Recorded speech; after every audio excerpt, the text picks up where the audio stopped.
So we're drawing out a floor plan. We want to draw walls. So up until this point, we've been using the line tool, and we could use the line tool and draw around and duplicate, move this down. Say we'll do a 6-inch wall, so we'll just do -6. Hit OK. We could use lines and create those walls. We could use rectangles and we can create those shapes. I could do an offset.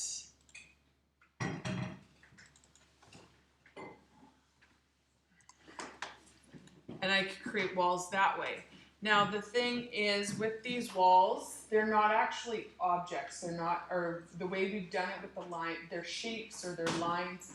So Vectorworks is great because it has doors and windows already set up and drawn for us so that we don't have to draw them ourselves. There we go. So here's an example of a door. So we could draw this with rectangles and arcs and do it all that way. But this is one object. If I select this object, there's a million ways to customize it. And just by changing the settings, it changes the drawing. We don't have to redraw anything. But this door, I mean, I could place it on top of my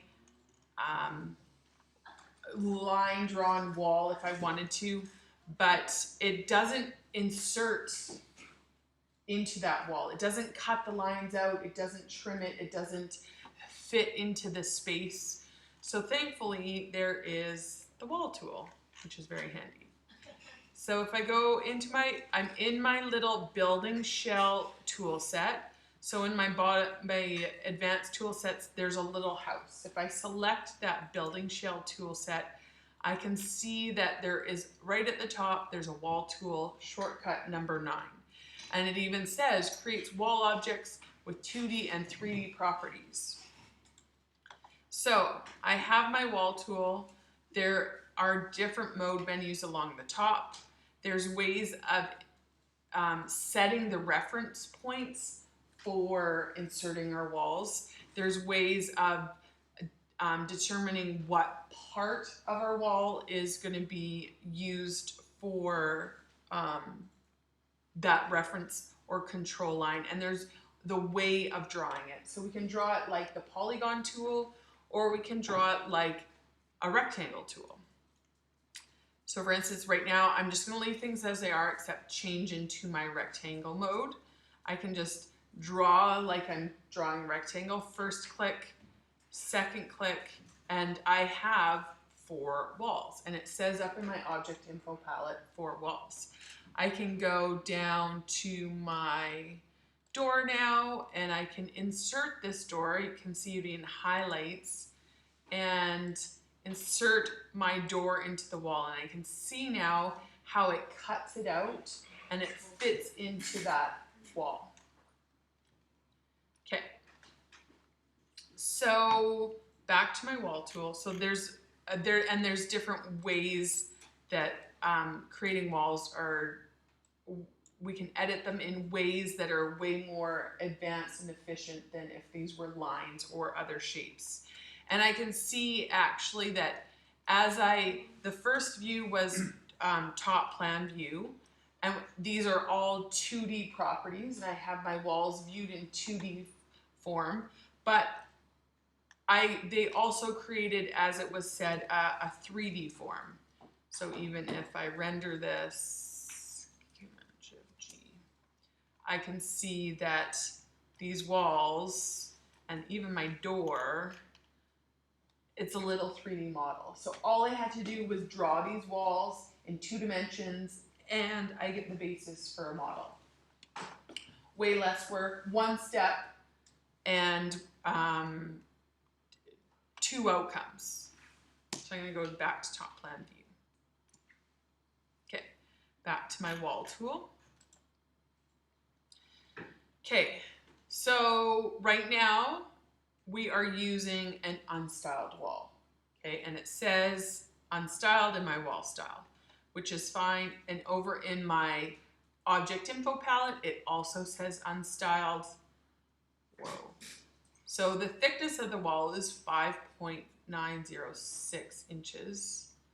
That's not very nice. I don't know why these measurements are not nice. But I can go into my wall preferences and I can change those overall thicknesses.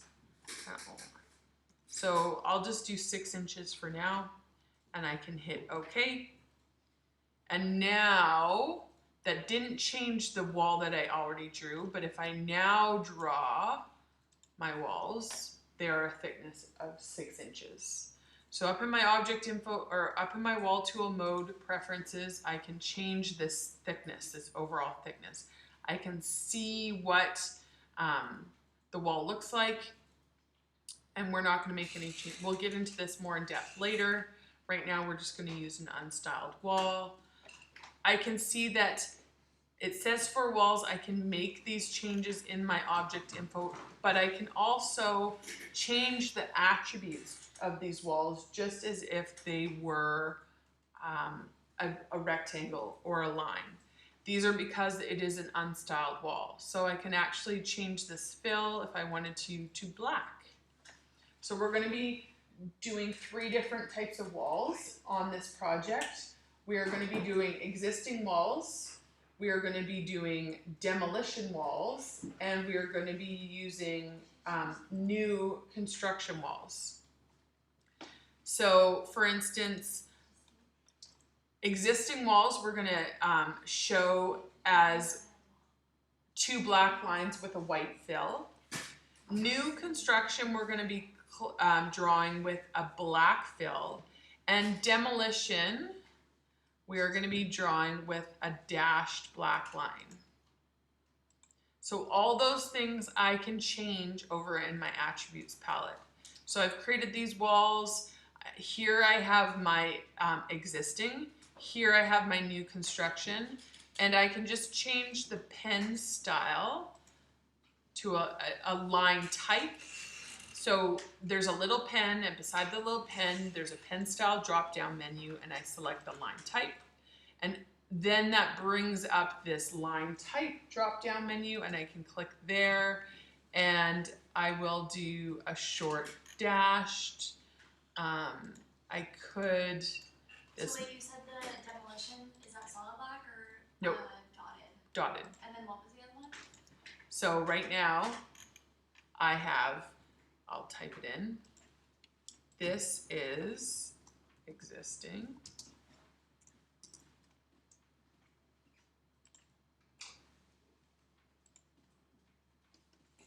This is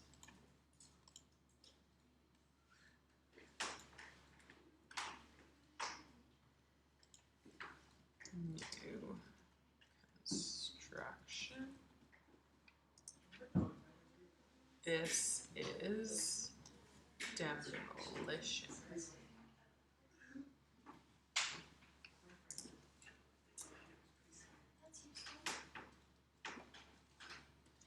Okay. There's one thing I don't like. Okay. So this is how we're going to draw our walls. So solid white, solid black, and dashed. Now the thing is, if I go back into my wall tool, I still haven't gone over how this all works. Okay. So right now we can skip these 2 in the middle. We're going to need to know how these first 4 mode menu works. So the thing is, we're drawing a wall, but we're drawing this wall, this object that has thickness. So when I'm drawing this line, I need to know what part of that wall is going along the line I'm drawing. So this first mode menu is a left control line mode. So I can see this, my first click was here, and as I'm drawing this line, it depends on direction, right? So that first click I placed was the start. And if I'm placing myself at that start of that wall, is it the control line on the left or on the right? So right now it's on the left, but I can toggle between these different modes and I'll show you the difference. So remember, this is the first mode menu group. So what key is that going to be? I was just gonna ask you to remind me. You. So remember, for those 4 or 5 keys, top right of the keyboard, U, I, O, P, bracket. So the first one's U. I'm going to toggle, and I can see that when I press the U key, it changed to the center line mode, and I can see this red dashed line now in the middle of the wall. Okay? So now it's going, half of the wall is going to be outside of this measurement, half of the wall is going to be on the inside. So when we type in specific values, like for instance, if we were drawing a house that was 40 by 20 by 40, we want to know, we want to set the outside of that structure or the outside of our walls to those dimensions. Okay, so I can hit I can hit U again, and now I get the right control line mode. So I can see that that dash line is on that inside, on that right side of my wall as a control line. I can hit U again, and this is custom. We're not going to get into it right now, but know that it is an option, or know that it's an extra step if you want to get back to where you were. So I can hit U again. I'm going to do, and it's just like drawing a polygon. We click to set the vertex or the vertices. And if you notice, I am drawing in a clockwise direction. It does matter. I will get into why that matters later, okay? So when we're using our, actually, see, now, right now I'm drawing counterclockwise. I have my left control line mode set, but this time that red dash line is on the bottom. Because if I was facing this wall, if I'm drawing this wall, so before, the first time I was drawing it in this direction, right? I'm gonna go around like this. So I'm starting, the left side is on the outside, the right side is on the inside. Now, I'm going in this direction, so now my left side is on the inside, and my right side is on the outside. So wait, do you have to be doing this clockwise? Like, Yes. should you be doing Yes, because when you tab in and specify length, It'll be like. yes, Okay. yes. Sounds like laundry in here. Laundry? I think it's from the hotel. Anyways. Okay. So again, I'm drawing walls just like I would draw polygons. So if in the process of doing so, I want to change that click that vertex that I set, I can hit the delete key and it takes me back a step. Hitting escape twice takes me out of the operation completely. And here I have more walls that I've created. So say for instance, I've created these walls. I want to change them after I created them. Might not be in the right place, but I don't want to have to redraw them, and we don't want to like redraw them. So if I look at my selection tool, right? So this was the wall tool. I have all these mode menus. Now, if I want to make any adjustments to the walls after the fact, if I go up to the arrow, I have, there's specific icons that are applicable to walls. So I can see that there's this wall insertion mode, which we'll get to when we do doors and windows. And there's this connected wall mode. So right now it is enabled. So if I hover over a wall and I move my wall, it keeps these walls connected. It keeps them joined, and you can see they're mitered at the corners. So I can just select this wall, I can move it wherever I want to, and it extends all the walls that it's connected to. If I disable this function, this mode, now if I move my wall, I'll move it.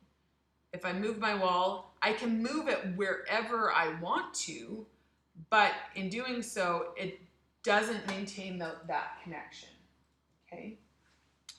If I want to move all my walls, if I have them all selected, if the connected wall mode is enabled, I can't move them all together. Whatever wall I grab, it tries to move and keep those connections. If I have this disabled and I try and move, now I can move all of my walls wherever I'd like to. Okay. Now, when we're drawing our walls, if I'm using the polygon mode, I click to set my first vertex. I can tab in and specify the values that I want. So say if I wanted a 20-foot wall and I hit enter, enter, that's gonna lock that. And I said, oh, I did 20 by 4, this is gonna be way longer. I'll tab in and do a 10-foot wall at -90. And I can see, I hover my cursor over the endpoint and I get, as I do so, that red rectangle or red square comes over and it shows me that I'm snapping to that point. So I don't have to I'm keeping all of these walls at right angles and equal lengths. And then I double click to close, or just click to close off the operation. Now, if I'm in rectangle mode and I want to draw the same size rectangle, I can go, my change in X is going to be 20 feet, tab across, and my change in Y is going to be 10 feet, and I'm going to hit enter. Except I went positive, positive, right? I put in a positive X value and a positive Y value, so it flipped it up into that top right quadrant if we're thinking of our Cartesian grid. But these walls are going to have the same dimension. Oh, I have to do that again. Tab, this is going to be 20 feet. Tab, this time I'll do -10 feet. So I did -10 feet, hit enter. So those, when you hit enter, it sets those values, but you have to hit enter to complete the walls at those values. So I used the polygon insertion mode, wall creation mode to create this rectangle. I tabbed in and I specified 20 feet and 10 feet. I used the rectangular mode to create these walls. They should be, the optimal word, be the exact same size. So there's different ways of doing things. Sometimes you're going to want to do it one way. Sometimes you're going to want to do it the other way.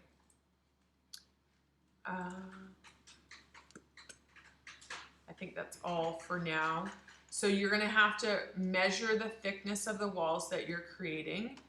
And then you can either change the wall thickness before creation up in your wall preferences. You can change the overall thickness and then draw the walls. Or you can, after they're created, you can change the wall thickness. Say if I just want this to be a 4-inch wall, I can hit enter, and now that's a thinner wall. I will get into doors and windows. Don't do that right now. Just lay out your walls. That's going to be a lot of work anyways. What about like bump outs or bumps? Right. So I'm going to stop.